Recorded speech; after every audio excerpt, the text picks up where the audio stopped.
sa inyo to make sure na kuha po natin yung atin pong training for today. So, ang atin pong i-discuss ay packaging standard for the first part, then for the second part will be types of goods, then yung third part natin will be yung violations and penalties. Sinama na rin natin yung claims process sa third part po para at least kung may mag-question po sa inyo ng mga senders kung paano yung process, no? Meron po kayong idea kung paano po yan. Okay? So,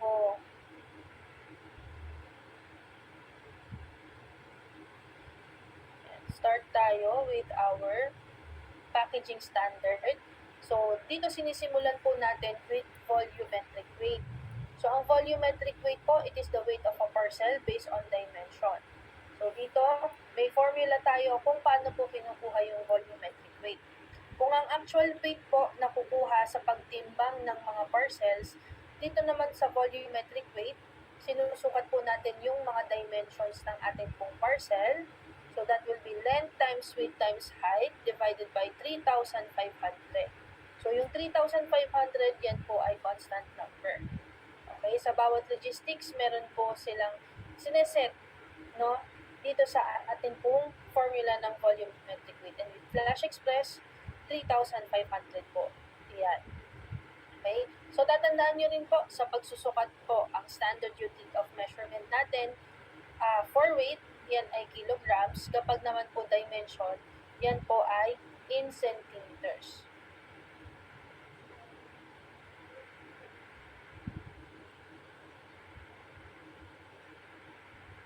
So, dito po, given nyo yung formula natin, ulitin ko lang po ha, yung formula natin, length times width times height divided by 3,500. So, given po itong formula na to, pa-type in naman po sa chat box natin, what is the volumetric weight ng 150 centimeters by 30 centimeters by 45 centimeters. Yan, pa-type in sa chat box po natin, ano po yung ating pong sagot.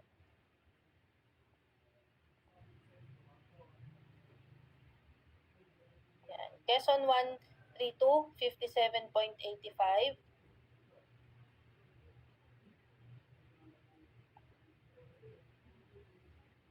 Yan po. FH Bulacan 003, welcome po kayo sa atin pong training. Kahit hindi po tayo naka-attend kanina.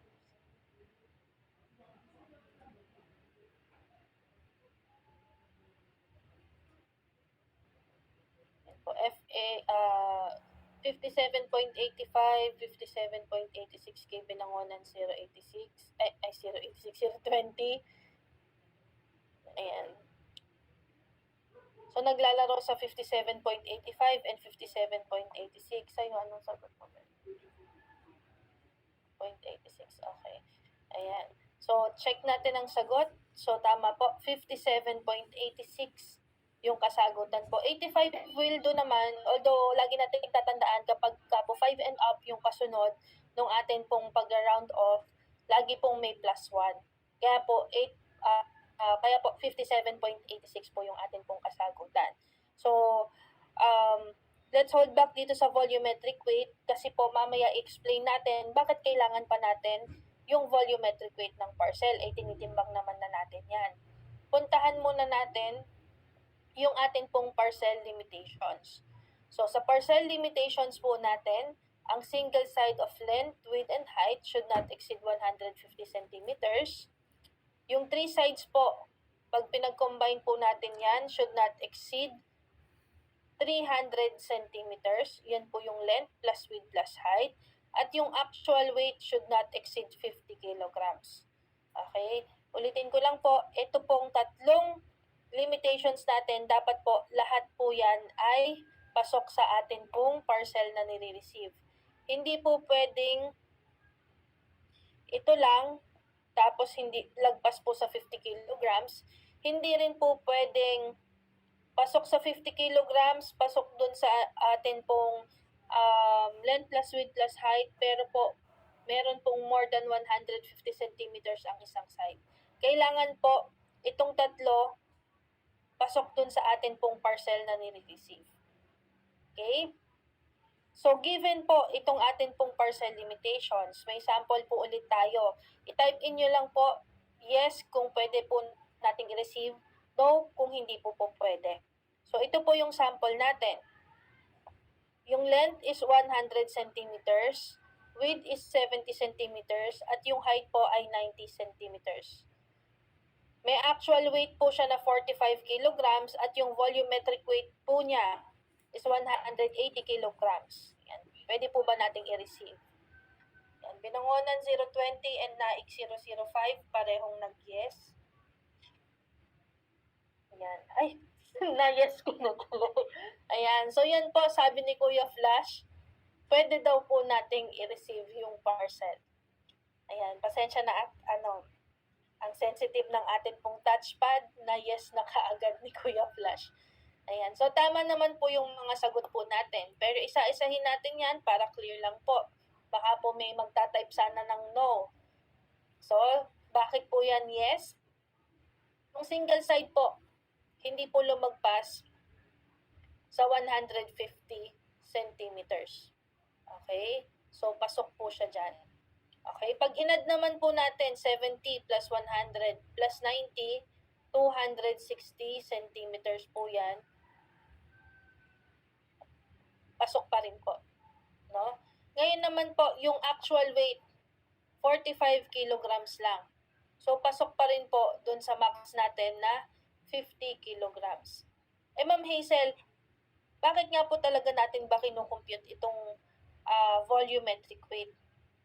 Okay? Parang isa dun sa weight, isa to sa nakakalito kung i-receive ba namin or hindi yung parcel.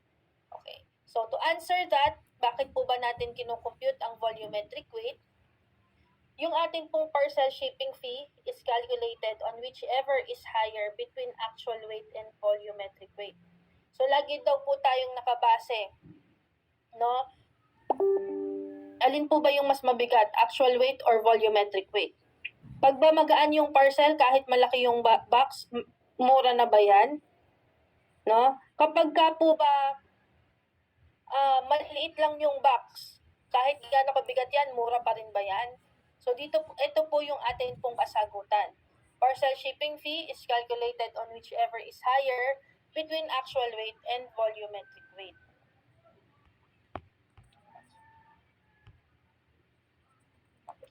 So sample po tayo, no, dito sa atin pong binibigay na information. So dito po, meron po tayong 5 kilograms na actual weight. And yung computed po niya na volumetric weight ay 12 kilograms. So dito sa ating pong senaryo, dito tayo magbe-base ng shipping fee sa 11 to 12 kilograms. So nakadepende na kung saan po ipapadala yung parcel. Okay? So hindi po tayo magbabase dito sa 5 to 6 dahil yan ay actual. Dito po sa 11 to 12 kilograms. So importante rin po kapag ka po kayo ay nagtitimbang, especially sa actual weight, yan po dapat po ay kasama po yung mga decimal places. Okay? Kasi kung pansinin nyo po, kung itong volumetric weight, pag ang na-compute po niyan is 12.5, dito na po yan papasok. 12.1, dito na po papasok sa 12 to 13. Since sakto po siya na 12 kilograms, hanggang dito lang po yung charge po dun sa atin pong center. Okay? Next, isa pa po, baliktarin naman natin. Ang actual weight is 4.5 kilograms. Ang volumetric weight is 2.5 kilograms. So, sa sample natin na to, since mas mabigat po yung actual weight, dito po tayo nagbase sa 4 to 5 kilograms. At ito po yung possible ng mga rates na makuha niya. Again, depende po kung saan papunta or saan nanggaling din po yung parcel. Okay, so may question or clarification po ba dito before tayo magpunta sa next slide po natin?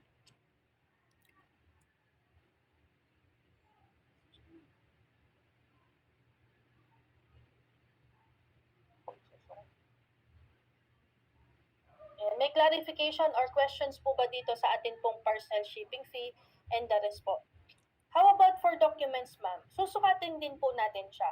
Pero kung nakalagay lang po siya sa pouch or sa envelope, meron po tayong specific computation for that kasi naka 1 by 1 lang po yun.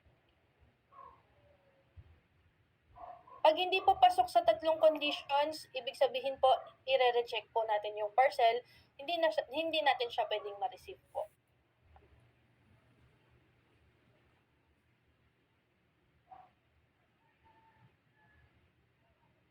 Okay, thank you rin po.